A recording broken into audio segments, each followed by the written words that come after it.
This is Fred Beck from Fred Talks Fighting. I'm joined by the promoter, Mams Taylor, here in Qatar. What a press conference. The promoter? The promoter. The president of Misfits. Oh, president of Misfits. Co-owner, co-founder, and promoter. But don't you think promoter is such a derogatory name?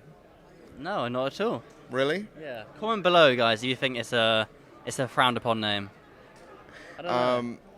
Don't ask anyone to comment. It's always negative. Hi, guys. Did you expect... I think a lot of people expected everyone to behave a lot more in the press conference because it's in Qatar. I think But it went pretty chaotic. They did. They were told not to swear. Right. But listen, you want Misfits? Misfits brought it to Qatar. I thought it was a really fun press conference. We'll start with Chase and Kells. The security, I remember Chase walking along the line here, and he suddenly realised there's no security, and then it all kicked off. There was a magic moment in the face-off between them two. I don't know if you guys captured that, but the intensity of the stare between them, it's two behemoths. Listen, Chase is more experienced. Kells is very athletic as well, both big guys. It's a case of the irresistible force meets the immovable object. It's anybody's guess what's going to happen. Chase is favourite, but Kells is very determined. No, certainly. I mean, that fight kind of went from 0 to 100 in terms of hype and people talking about it. I'm sure it's going viral on Twitter right now. Another one which is very personal is Gib and Slim. KSI getting in the middle as well. Yeah. It's very... there's a lot of tension. I think Gib called on that.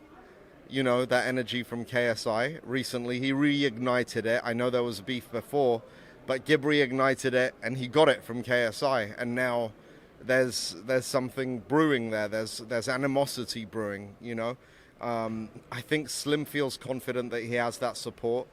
But Gib is very determined and he's got very, very strong mental coach as well as strength and conditioning. I know his boxing coach is amazing too, but Leon is definitely a big factor. He's a very no-nonsense, let's take this all the way type guy, no excuses, you know, type guy.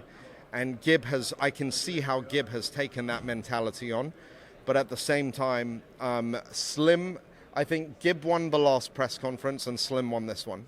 Okay, interesting. And what do you reckon of KSI getting in the middle, even hinting towards old sparring? That basically shifted things in Slim's favour, where it gave Slim a lot of confidence, I think. That's true. I should catch up with Slim and see what he's thinking about it. Amir Anderson fighting opponent 6-6, 6 wins by knockout. A tough fight for him, with Amir only being 1-0. Yeah. So you and I talked about matchmaking and matchmaking for pros, right? About whoever made matches on other organizations may have not done a great job because the guy who was meant to win didn't win. Whereas with this, Amir is determined to go a slightly different path. He wants to accelerate. So I didn't matchmake. He had a bunch of different opponents given to him, and he chose the toughest one. And I've got a feeling he's going to continue doing it that way. No, certainly. I mean, it's quite impressive to see. Pappy and King Kenny, very respect. Go ahead. You don't do that on your second fight. You don't fight a guy. Yes, he's lost 6 fights, but he's also won 6 by knockout. That's a risky fight for a guy taking a second fight. Especially on a builder guy as well, not throw him in the deep end so soon when he's such a talent indeed. Listen, I'm telling you before. Well, I know Amir. I've got every confidence Amir's going to win that fight. He's special. But I'm telling you right now, Amir was the one who's like, I want to do this fight. You know, so I respect. Sounds like you're a bit nervous. No, not at all. I'm not. I really believe in Amir. I know he's going to the top. He's a future world champion. Watch what he does on Thursday. Certainly, I can't wait indeed. Swarms and Pineda, quite a fan-friendly fight. Good storyline from the first ever Misfits. Both fighters fighting KSI on the same night, and here they are clashing on Thursday. 2 guys started the story. The way it came about was so... it was kismet. It was meant to be. You know, there was no way Swarms was going to fight KSI. There was no way a random guy that we didn't know and no one had heard of called Pineda was going to fight KSI on the same night as another guy called Swarms. That just wasn't in the cards, but it happened. You know the story. Wasabi pulled out, the Nazi, and asking, who was it? Taylor Holder, Bryce, a few others. and we couldn't find a fight for JJ. And then Swarms, the reaction was terrible. Bro, let's do 2 fights in one night. Luis Pineda came along, and now they're fighting each other, and they've had Swarms promises that he's fulfilling his potential now, and he's taken it to another level. Pineda's been on a hot streak. I don't believe he's lost since KSI. He hasn't. So, you know, I think this really takes him closer to title contention if he gets a convincing win.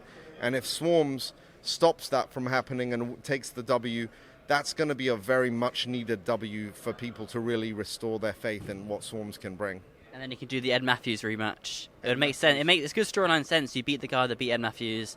You're entitled to the rematch after that. If I've, you know, I apply this to Dej as well. Like, if I've lost a couple of fights, I want to get my revenge. You know, JJ wants to get his revenge at some point against Tommy Fury.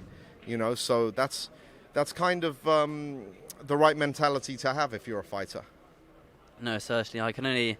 In the storyline as well, when you got the rematches as well, rematches typically sell more than the first fight as well. Andy Taylor is flowing out as always. He's doing the punditry. I was having lunch with him today, and he says he wants the Yoel Romero fight.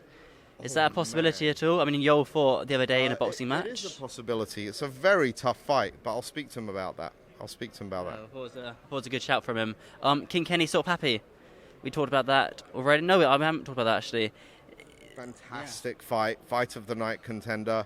50-50 fight, man. It really is. How do you pick a winner there? It's the same as Jarvis and Ben Williams. Same as Jarvis all 50-50s. Same as Nick Alameo against Warren the Mechanic Spencer. Same as Yuri Gang versus Cray Cray. Most of these fights are 50-50 fights. I know, that's why I guess it's called the Supercard. Anything else coming up in Qatar though?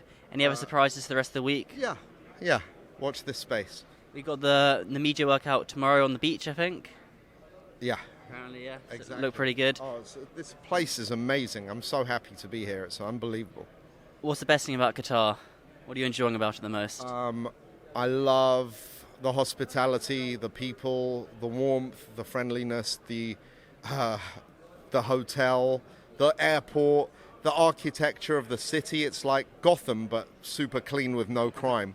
You know, it's really cool. Gotham, no crime, does sound pretty good indeed. KSI hinted on stage about announcing his next opponent, but he might have picked one. When do you reckon we'll expect an announcement? I think he's going to give it to you as an exclusive. Okay. All right, so, maybe. Maybe on Saturday, or maybe on Thursday night? Yes. So we'll hear KSI's... maybe, yes. Maybe. You said maybe on Thursday night? I said yes, maybe. All right, well, Mams, as always, thanks very much. Fredericks, thank you.